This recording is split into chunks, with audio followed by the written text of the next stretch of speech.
Hello students, we'll do our chapter current electricity. One more questions today, okay? So 20 marks gain करने बहुत important है right कि हमारे जो 20 मार्क्स आ रहे हैं एमसीक्यूज असर्शन रीजंस ये केस स्टडी से ठीक है 20 नंबर आ गए 3 नंबर और चाहिए जो कोई है जिसको पास होना है जस्ट सो बहुत इम्पोर्टेंस है इसकी right so we'll start with our one more questions very first of this current electricity chapter is why is potentiometer preferred for a voltmeter to a voltmeter for measuring EMF of a cell? So they said why do we prefer potentiometer over a voltmeter?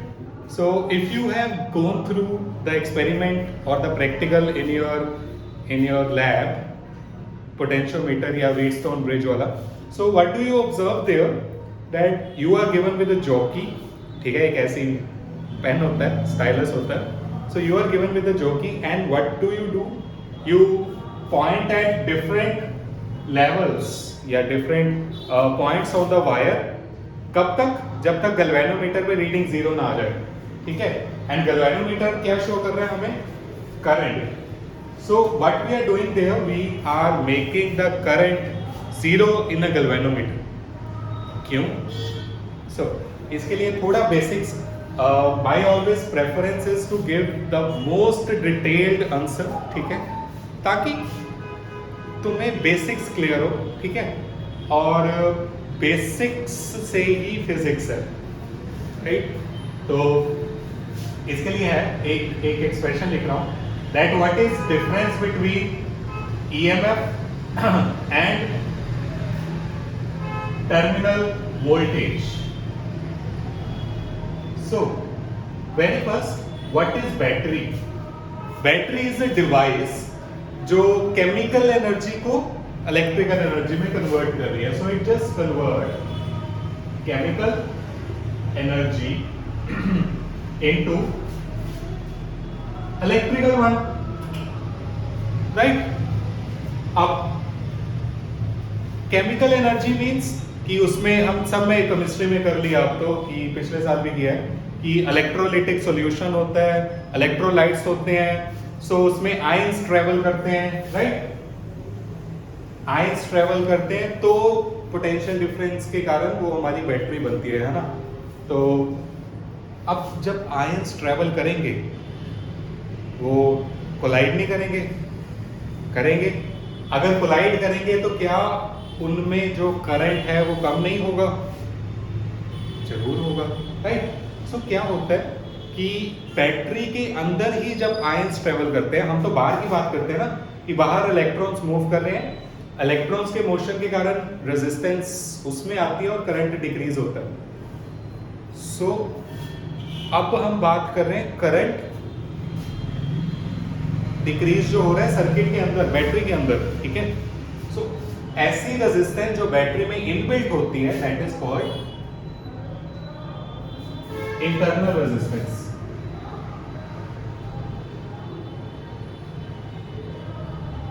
Generally represented by small r ठीक है तो internal resistance हमारे पास क्या है कि वो battery की inbuilt resistance है उसका हम अगर बैटरी बन गई है तो कुछ नहीं कर सकते वो आएगी तो अब मुझे जो बैटरी से वोल्टेज मिल रही है और जो बैटरी की अपनी वोल्टेज है दोनों में क्या डिफरेंस है एक है हमारी ईएमएफ इलेक्ट्रोमोटिव फोर्स एंड दूसरी है हमारी वोल्टेज पोटेंशियल डिफरेंस या इसको बोलते हैं टर्मिनल वोल्टेज जो हमें टर्मिनल्स से मिल रही है ठीक है इसके अंदर वाली बात नहीं कर रहे हमें यहाँ से पॉजिटिव से नेगेटिव के बीच में जितने पोटेंशियल डिफरेंस मिल रहा है that is our terminal voltage right तो अब मैं कह रहा हूं कि बैटरी की अपनी वोल्ट ईएमएफ इज ई ठीक है और मुझे जो टर्मिनल पे मिल रही है वो है V तो पोटेंशियल कम होगा रेजिस्टेंस के कारण पोटेंशियल ड्रॉप आएगा सो टोटल वोल्टेज में सपोज मैंने टोटल दी थी 12, बैटरी ने 12 टोटल है, उसमें से टर्मिनल पे 10 मिल रही है, तो बाकी 2 का पोटेंशियल ड्रॉप इनबिल्ट होगा ड्यू टू इंटरनल रेजिस्टेंस। तो इसमें मैं क्या करूंगा, plus I into small r, that due to the internal resistance, जो आयंस का मोशन है उसके कारण जो करंट है उसका जो पोटेंशियल ड्रॉप है इनबिल्ट, उसको छोड़ के बाकी हमें टर्मिनल वोल्टेज मिलेगी। ठीक है, so this is the basic concept of EMF and terminal voltage.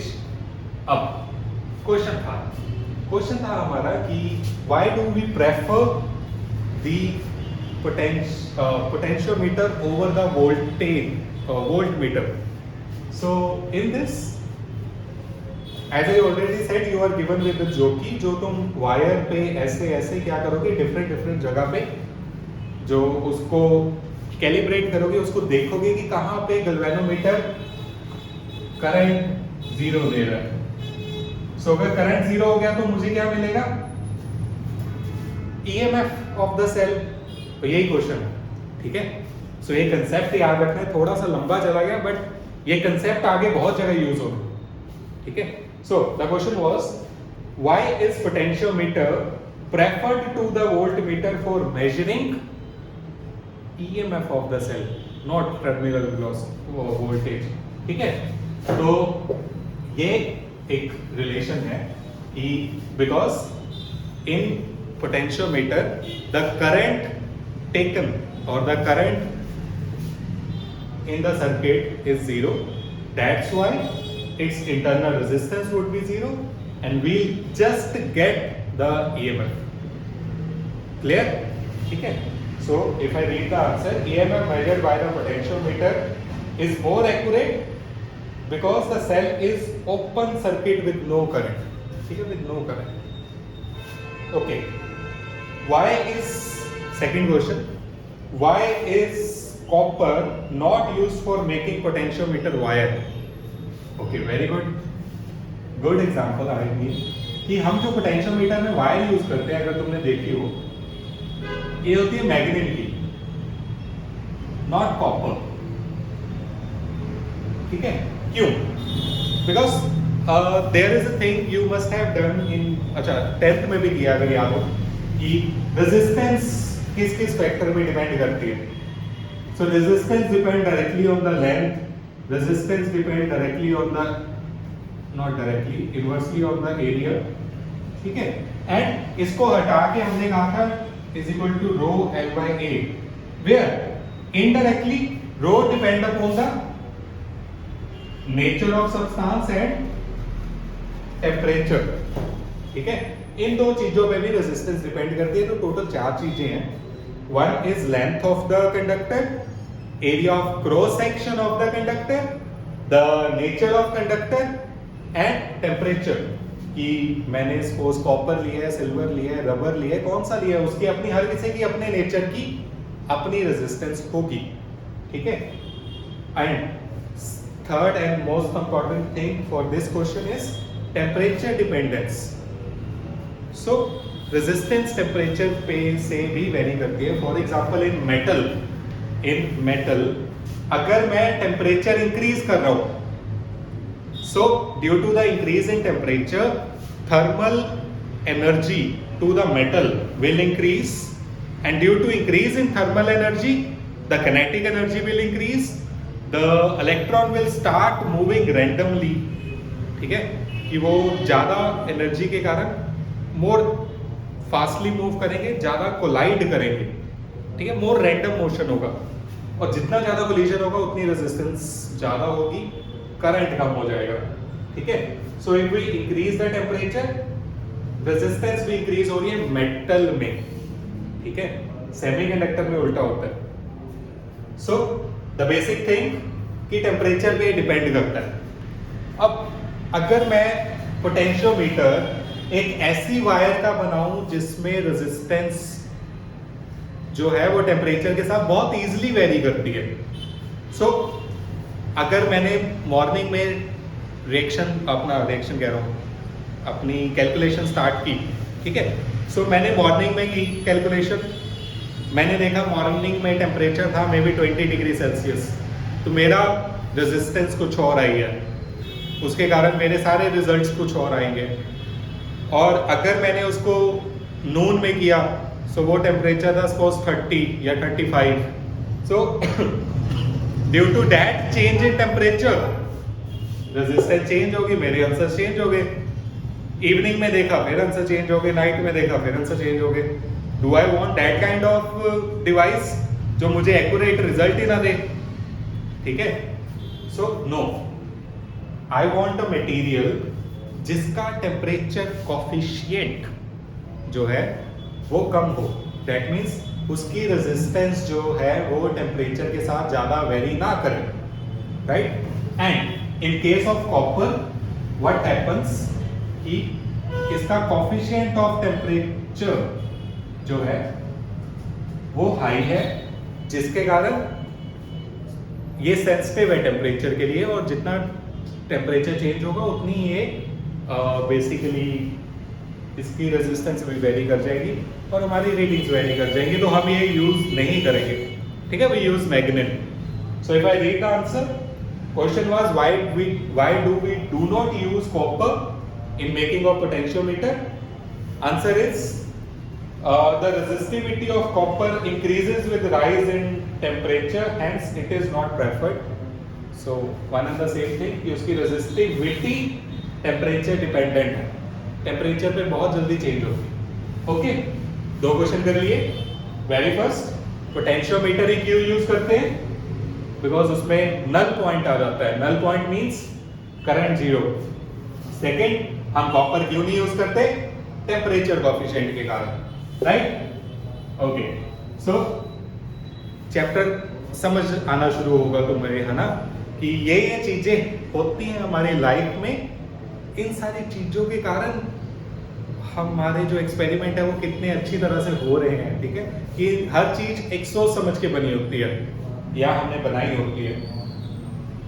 So third question is plot a graph for variation of resistance. Okay, एक वेरिएबल रेजिस्टेंस है of conducting wire as the function of radius keeping the length of wire to be same and temperature to be constant. तो हमें क्या करना है? Resistance और radius के बीच में एक ग्राफ बनाना है। तो कोई मुश्किल काम ही नहीं है। तुम अगेन 10th में कर चुके हो। ये लिखा this is area of cross section. अगर तुम्हें तुम्हारा याद हो, area of cross section means, for example in this case of cylinder, area of cross section is cylinder is circle, right?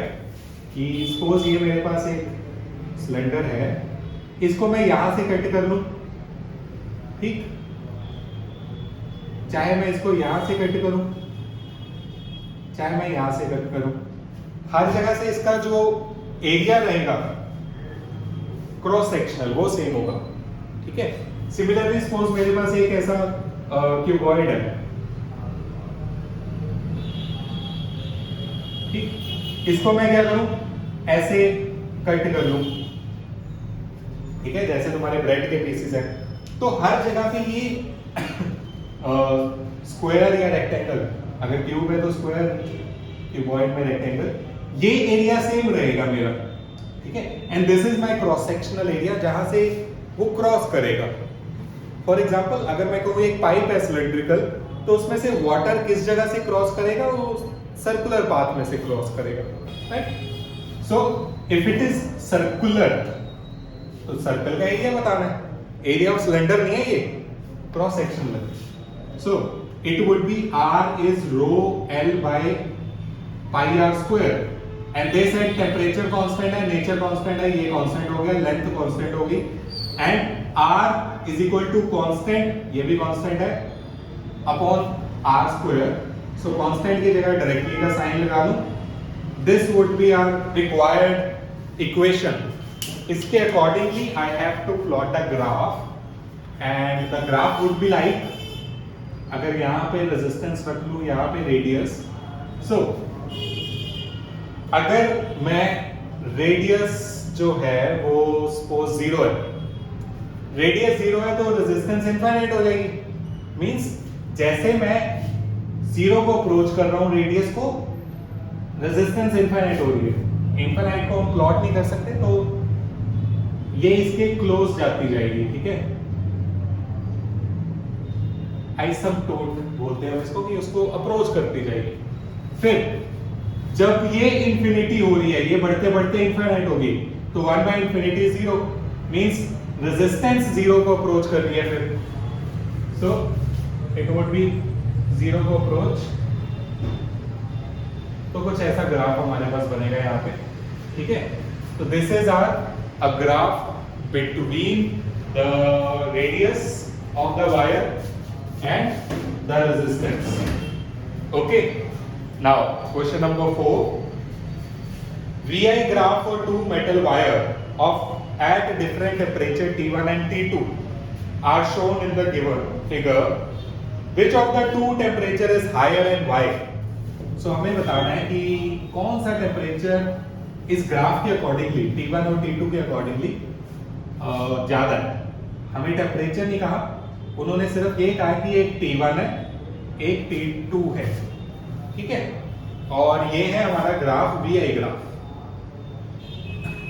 So slope of VI graph gives, अब check करो कि जब मैं इसका VI निकालूंगा, इसकी स्लोप निकालूंगा, तो परपेंडिकुलर आएगा इसका V, डेल्टा V, और इन दो पॉइंट्स के बीच में इसका जो बेस आएगा वो आएगा delta I। So slope is perpendicular change upon this base का जो चेंज है, ठीक है। So V upon I is what? We know V is equal to IR. V upon I is R. So slope will give me resistance. ठीक है? So slope will give me resistance. Now, अब अभी हमने सीखा था कि जिसका temperature ज्यादा होगा उसकी रेजिस्टेंस ज्यादा होगी, और जिसकी रेजिस्टेंस ज्यादा होगी उसका करंट कम होगा, right. Hence I check it out कि सेम वोल्टेज पे जिसका करंट कम है उसकी रेजिस्टेंस ज्यादा है, टेम्परेचर ज्यादा है, उसका टेम्परेचर ज्यादा है, ठीक है। तो मैं एक वोल्टेज की वैल्यू चूज कर लेता हूं, let it be this,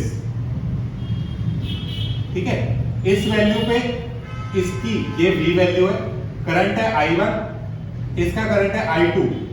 obviously I1 current कम है I2 से, हेंस करंट कम है तो टेम्परेचर ज्यादा होगा, that means T1 is greater than T2, that's it, with reason, ठीक है। तो बेसिक पता है, जो मर्जी आ जाए। अगर मैं इसको IV ग्राफ कर दूं तो भी तुम बता पाओगे, क्लियर। IV ग्राफ तुम्हें रेसिप्रोकल ऑफ रेजिस्टेंस देगा, कंडक्टेंस, राइट। उसके अकॉर्डिंगली फिर तुम अपना आंसर कर सकते हो, तो बेसिक नॉलेज होनी जरूरी है।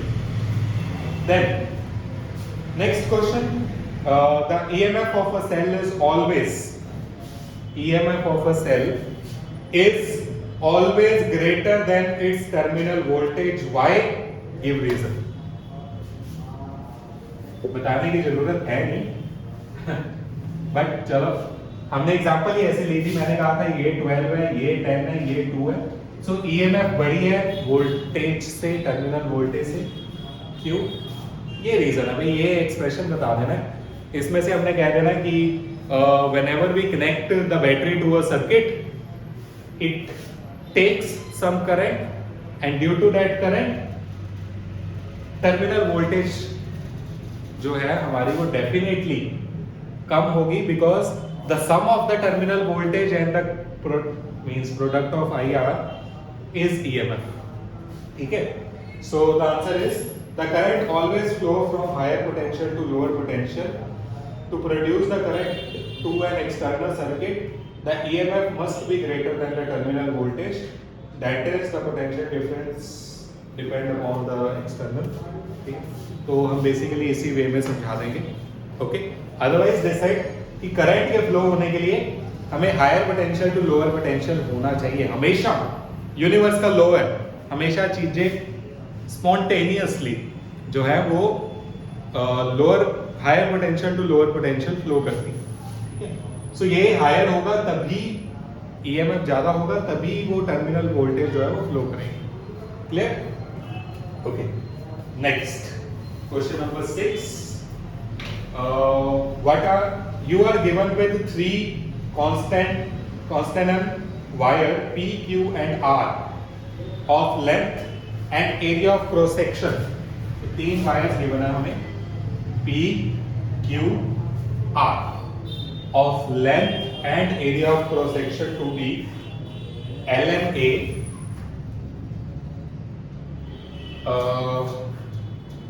2L and A by 2 and L by 2 and 2A। सो हमें बताना है कि इन तीनों में से हाईएस्ट रेजिस्टेंस कितनी है। ये तो 10th वाला क्वेश्चन हो गया। R निकालना है, ठीक है। इसको R1 ले लेता हूं बिकॉज R पहले से इसका नेम है। सो चलो अच्छा नेम चेंज कर देते हैं। R of P is rho L by A, L और A। R of Q is rho 2L upon A by 2, तो ये 4 हो जाएगा। R by R, R of R, row L by 2, 2A is equal to row L by A into 1 by 4। तो अगर ये R है, ये 4 टाइम्स R है, ये R by 4 है, 1/4 of R है, तो सबसे बड़ी ये हुई 4 टाइम्स। अगर सपोज इसकी वैल्यू 1 है, इसकी वैल्यू 4 है, इसकी 0.25 है, right. Hence RQ is the greatest resistance. बच्चों वाला कंसेप्ट, ठीक। Okay, next one, question 7। It says 2 wires of equal length, let us write 2 wires of equal length। आगे one of copper, another of manganese, one of copper, other of manganese। Spelling check कर लेते हैं हम इनके। कहाँ गया question?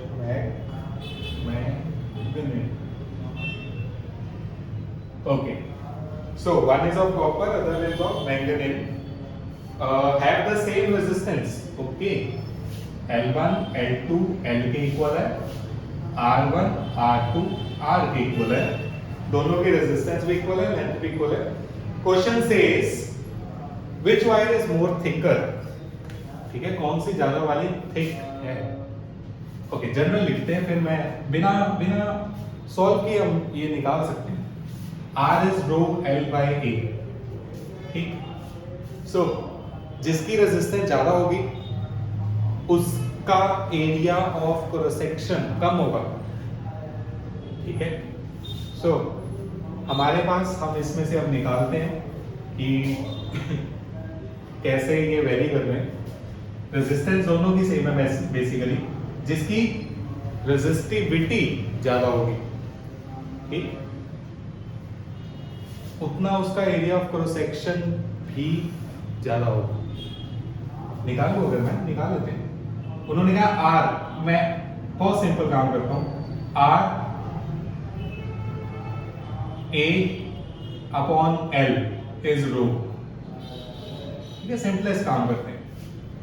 ये तो कांस्टेंट आ गया अपॉन L, ये तो कांस्टेंट है, and if it is constant and equal I can write it like this, कि जितनी रेजिस्टिविटी ज्यादा उतना एरिया ऑफ क्रॉस सेक्शन ज्यादा। Out of copper and manganese किसकी रेजिस्टिविटी ज्यादा है? उस बंदे की। तो किसका क्रॉस सेक्शन ज्यादा होगा, कौन सी ज्यादा थिक होगी, वो वाला बंदा ज्यादा होगा भाई, ठीक है। So in this way I can answer the simplest way. So copper will have less thickness, ठीक है, और उन्होंने ज़्यादा पूछी थी तो हम मैग्नेनिम में आंसर बता देंगे कि the manganin wire is thicker. Clear? So ध्यान रखने हैं, सारे क्वेश्चन याद भी रखने हैं। अगर कोई प्रॉब्लम आ रही है, यूट्यूब है भाई, फायदा उठाओ, रिपीट इट, दोबारा सुनो, ठीक? Okay, question 8 says state a condition for the maximum current to be drawn from a cell। Maximum current निकालना है, एक सेल हमें गिवन है, सेल हमें गिवन है, करंट मैक्सिमम करना है। अब करंट मैक्सिमम कब होगा? जब रेजिस्टेंस 0 होगी, राइट? तो अब I know E is equal to V plus I small r। अब फालतू नहीं सोचना हमें कि इसको हम कम कर ले, ज्यादा कर ले। उन्होंने कहा है कि सेल गिवन है, इंटरनल रेजिस्टेंस से पंगे नहीं ले सकते हम, ठीक है? कि अगर मैं सेल बना रहा हूं तो मैं सोच सकता हूं कि मैं उसमें से कौन सा इलेक्ट्रोलाइट डालूं, कौन सा ना डालूं, किसमें जो है इंटरनल रेजिस्टेंस कम होगी, ज्यादा होगी, that we can think of. But here a cell is given, तो ये तो है नहीं। और कौन सी रेजिस्टेंस बची? External resistance. So if external resistance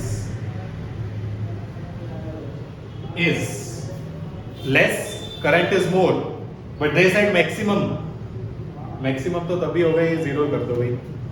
so the maximum current is when external resistance is 0, ठीक है? R is 0, that's it, fine। अच्छा, ऐसा कब होता है? so ऐसा तब होता है जब हम we connect the positive of the wire to the negative of the wire, and what happens is the short circuit. Why? Because in that current, in that basically wire, the resistance is approximately 0, and due to that very less resistance, our current would be maximum, right? कि अगर मैं suppose एक wire है, ठीक है, हम कहते हैं कि पॉजिटिव नेगेटिव को डायरेक्टली कनेक्ट नहीं करना।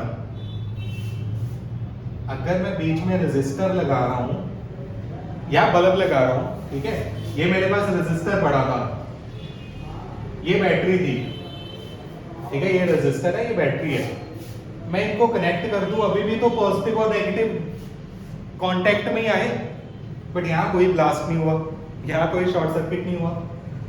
जब मैं डायरेक्टली लगा दूं तो इसमें शॉर्ट सर्किट हो जाता है। Why?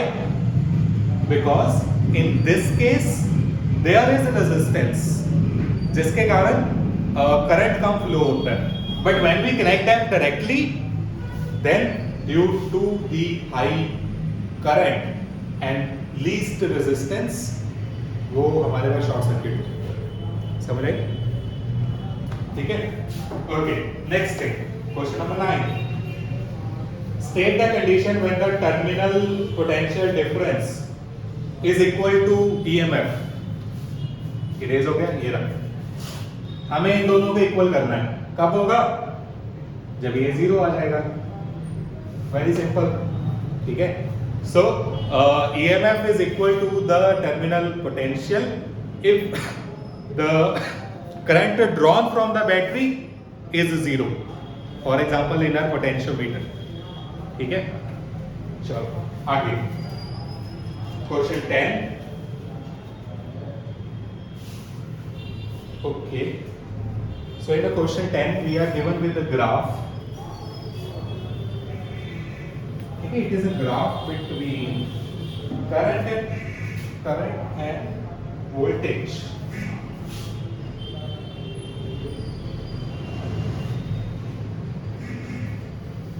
Yeah, so this is the graph, this is current, this is voltage, and it is said that find, okay, यहाँ पे कुछ और पॉइंट्स भी गिवन है, ऐसा ही है,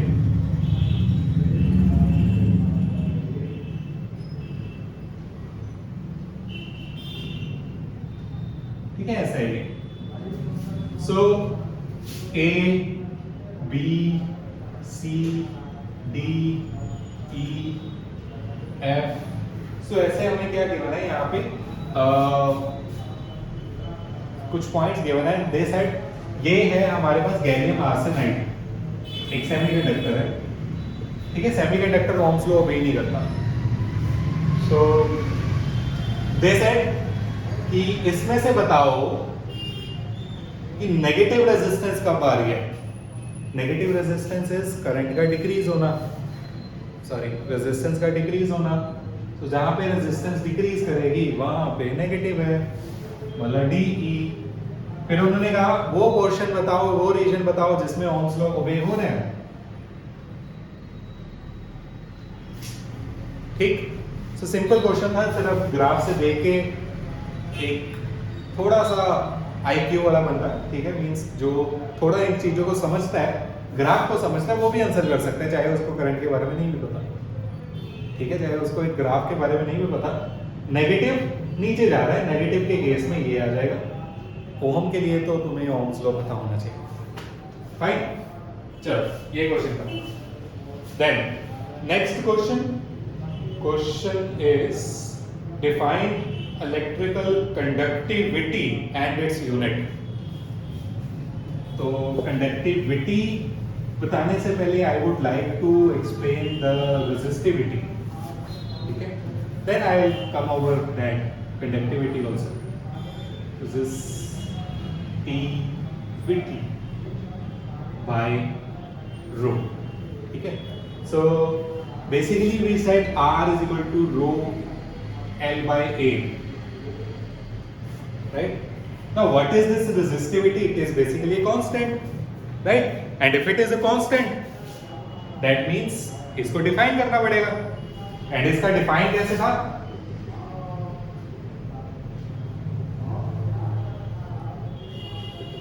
किसी भी कांस्टेंट को हम डिफाइन करते हैं by taking the other things to be unit.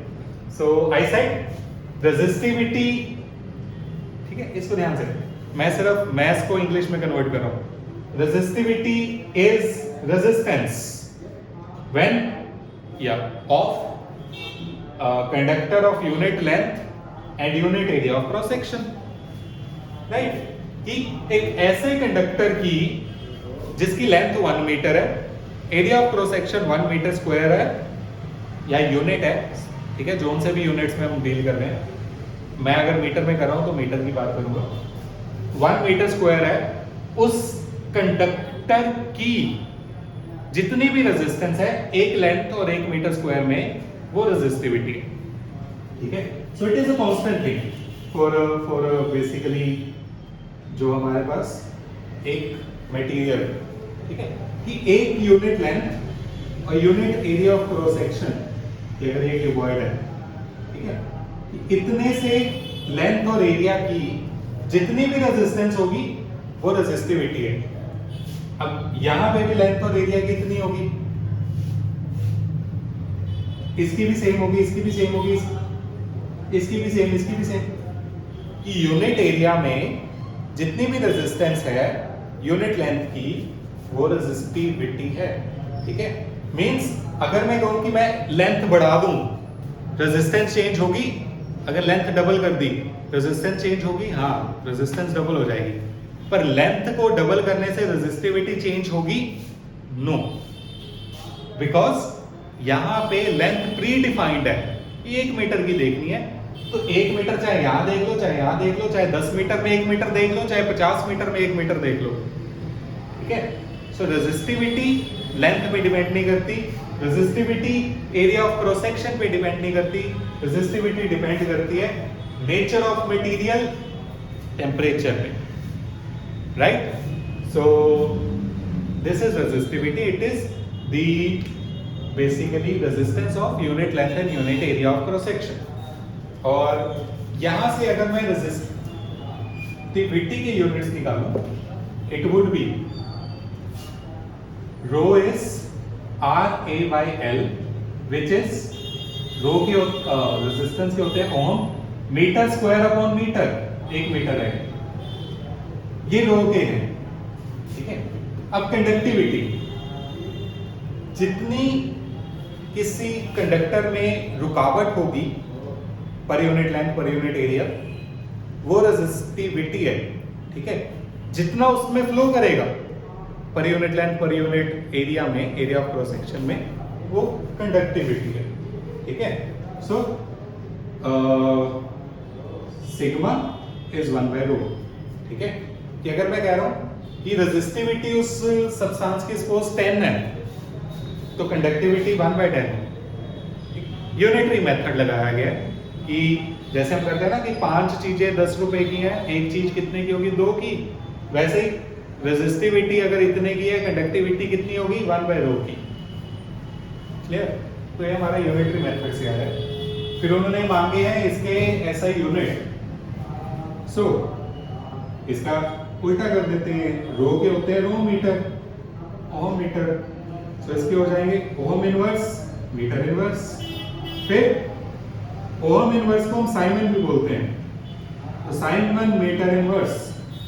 Ohm को हमने एक्चुअली उल्टा कर दिया, ओहम इज OHM, इसका उल्टा लिखूंगा MHO, ठीक है। सो ये भी इसका यूनिट है, mho, meter inverse, right. So these 3 are the basically units of what? Of conductivity, right? Chalo, next question. Next is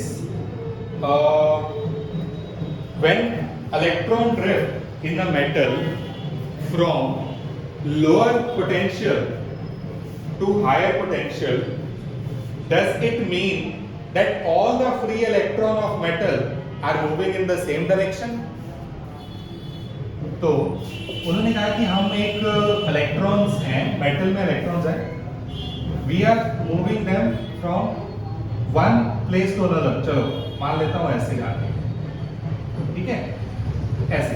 so they said कि will they travel, will all of them travel in the same direction? No. ठीक है, the answer says no. Now why of it? Why I can explain it in 2 ways. One is the collision, ठीक है। collision is basically a random process कि एक metal के अंदर है क्या, पॉजिटिव चार्ज है, न्यूक्लियस, इलेक्ट्रॉन्स है, एक और अगर सेम एटम पड़ा है, एक और पड़ा होगा। So it is a random process कि अगर मैंने एक इलेक्ट्रॉन को एनर्जी दी है, सो ये इलेक्ट्रॉन फ्री हो गया मूव करने के लिए। When it will try to move, यहां पे एक और एटम पड़ा होगा, राइट, एक और एटम पड़ा होगा, उसके अपने इलेक्ट्रॉन होंगे, उसका अपना न्यूक्लियस होगा, है ना। तो जब ये यहाँ पे जाने की ट्राई करेगा, ये टकरा जाएगा यहाँ से, राइट। जब ये फिर आगे जाएगा, ये इलेक्ट्रॉन के साथ में भी टकरा जाए, और आगे जाएगा तो आगे किसी के साथ टकरा जाएगा। मींस इसके रास्ते में इतने सारे हर्डल्स हैं, it will definitely collide with something, right. So one is our collision process, that due to the collision ऐसे इलेक्ट्रॉन पड़ा था, ऐसे है, चलो कि वो यहां सीधा जा रहा है, यहां टकराया, यहां हो गया, ये यहां चला जाएगा, right. So due to collision they all will not travel in the same direction, 100%। Second is basically the cause of resistance. 2 चीजें कॉज ऑफ रेजिस्टेंस की, एक कोलिजंस, एक thermal energy. Now, thermal energy कहाँ से आई? So basically, if I say if today's temperature is suppose 27 degrees Celsius, 27 degrees Celsius in Kelvin would be 300 Kelvin, right?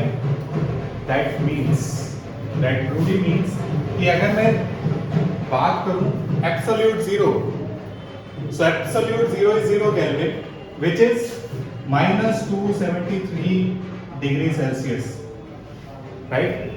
Now think of it, minus 273. We feel chilled at about minus 10, minus 15. Even we feel chilled at 0. right? 0 degree Celsius. And I am talking about minus 273. So minus 273 is such a low temperature, okay, where no energy is there, right? If I say this is a metal, right, and at this 27 degree temperature, 27 degree Celsius, it is already at 300 temperature, 300 Kelvin.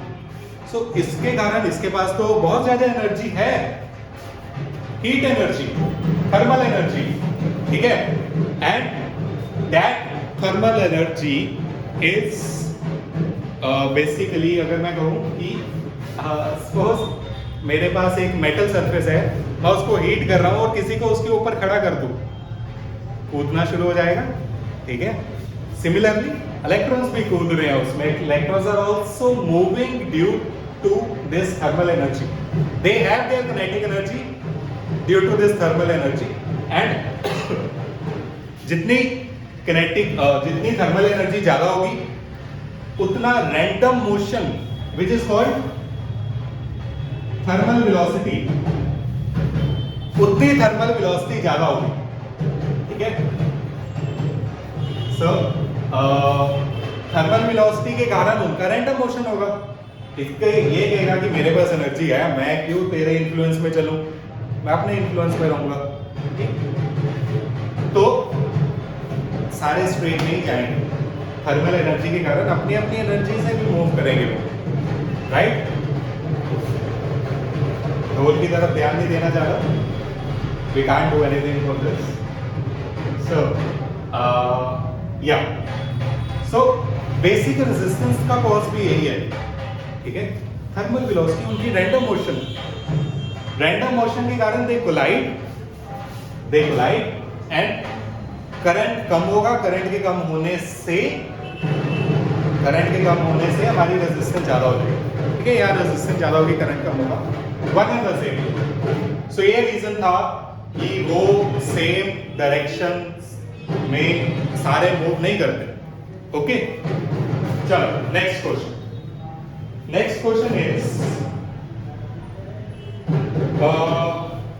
an electron drift arises due to the force experienced by electron in electric field inside the conductor. So what they said, उन्होंने बहुत simply कहा कि एक electron drift करना शुरू करता है when it experiences a force in the electric field. कि अगर मैं इलेक्ट्रॉन को इलेक्ट्रिक फील्ड में रखूंगा, तो इलेक्ट्रिक फील्ड मींस कोई पॉजिटिव चार्ज है, वो इलेक्ट्रिक फील्ड ऐसे दे रहा है और उसके कारण वो इलेक्ट्रॉन जो है उस पर फोर्स लगेगी और वो ड्रिफ्ट करना शुरू होगा, ठीक है. तो आगे बढ़ते हैं. But force causes acceleration. उन्होंने कहा इस पे फोर्स लग रही है और फोर्स तो एक्सेलरेशन करता है, सेकेंड लॉ, ठीक है. Force causes acceleration. आगे, why then do the electron acquire a steady average drift velocity? तो इलेक्ट्रॉन एक एवरेज ड्रिफ्ट वेलोसिटी, एक steady average drift velocity acquire क्यों करता है? तो जब भी हम ड्रिफ्ट वेलोसिटी निकालते हैं, हम एवरेज ड्रिफ्ट वेलोसिटी निकालते हैं उसकी, ठीक है. ये सारे एटम्स का एवरेज निकाल लेते हैं हम, सारे इलेक्ट्रॉन्स का. तो but the thing is, they said force लग रही है, एक्सेलरेशन है, तो स्टेडी एवरेज वेलोसिटी कहां से आई? Average velocity means velocity change नहीं हो रही, स्टेडी है, और वेलोसिटी चेंज नहीं हो रही तो एक्सेलरेशन जीरो है. एक्सेलरेशन जीरो है तो फोर्स नहीं लग रही, तो ये हो क्या रहा है? समझ आ रहे हो? ठीक है, समझ पा रहे हो? सर क्या हो क्या रहा है यहाँ पे, वो हमें बताना है. कि वेलोसिटी एवरेज है, एक्सेलरेशन लग रही है, फिर भी वेलोसिटी एवरेज क्यों है? सो एक सिंपल सा अगेन यहीं पे यहाँ पे मैं बताऊंगा जो अभी बताया मैं था कि एक एटम में क्या होता है, पॉजिटिव चार्जेस नेगेटिव चार्जेस एक मेटल में दोनों होते हैं, ठीक है. मेटल में एटम में इलेक्ट्रॉन प्रोटॉन न्यूक्लियस है. सो जब एक इलेक्ट्रॉन ट्राई करेगा ठीक है, इलेक्ट्रॉन कहेगा कि मुझे फोर्स मिली है, मैं तो चलूंगा। अब रास्ते में मिल गया इसको कोई इलेक्ट्रॉन और फिर उससे टकरा गया, स्पीड कम होगी, फिर आगे जाएगा किसी और पॉजिटिव एटम से टकरा जाएगा। ठीक है, पॉजिटिव से टकराएगा तो वो अट्रैक्शंस उसके कारण उसकी स्पीड पे इफेक्ट होगा। So due to these collisions जितनी ये स्पीड गेन करते हैं उतनी एवरेजली स्पीड डिक्रीज भी होती है ड्यू टू द कोलिजन। ठीक है, तो ऑन एन एवरेज उसकी स्पीड कांस्टेंट स्टेडी रहती है। ठीक है, तो इसका आंसर अगर मैं रीड करूं, I have the answer. So it says an electron does accelerate होता है but loses it's drift speed during the subsequent collision, कि हर नेक्स्ट कोलिजन में उसकी जो स्पीड है वो डिक्रीज हो जाती है with the positive ion of the metal, therefore the its average drift speed which acquired by the electron, so it acquire an average speed। ठीक है, तो यही है हमारे पास। ओके, लास्ट क्वेश्चन करते हैं, आई थिंक आज के लिए इनफ है। So they said the storage battery of a car has EMF of 12। Okay, लिख लेते हैं यहीं पे 12 volt। If the external resistance is 0.4, what is the maximum current that can be drawn from the battery? Oh, maximum current। अब maximum current कब आता है? maximum current कब आता है? हमने किया था जब external resistance 0 हो। So if I say V is equal to V plus IR, ठीक है, ये है इंटरनल की बात। अब ये क्या, चलो मैं सर्किट बनाता हूं फिर इसको लिखूंगा, अभी कंफ्यूज हो जाओगे। If I have a battery जिसकी अपनी रेजिस्टेंस है 0.4, बैटरी है 12, इस पे बाहर से कुछ लगाए है R, ठीक है। सो मुझे मैक्सिमम करंट निकालना है I, और याद रखना है, हम न्यूमेरिकल में करेंगे, बहुत जल्दी तुम्हारी न्यूमेरिकल की आएगी, कि टोटल रेजिस्टेंस और इंटरनल रेजिस्टेंस आपस में सीरीज में होती है। ठीक है, दैट मींस इस सर्किट की total resistance is R plus R, EMF कितनी है E, और करंट कितना होगा E is R plus R। But maximum current के लिए ये R जी तो 0 है, ठीक है, और if this R is 0, so my I is E by small r। Fine, तो यहाँ क्या आ जाएगा 12/0.4 which would be 12/4 into 10, तुम्हारे लिए इजी कैलकुलेशन 330 एम्पेयर। ठीक है, सो हमने देखा कि जो आज हमने सीखा उसको हम यूज भी करते हैं। ठीक है, तो वीडियोस को ध्यान से सुना करो, हर क्वेश्चन कहीं ना कहीं यूज होगा। ठीक है, मेरे समझाने का वही इतना ही, तारीफ नहीं कर रहा, बट कहीं ना कहीं हम उसको यूज कर लेते हैं। So that's all for today, I will come up with more questions very soon. ठीक है, थैंक यू सो मच।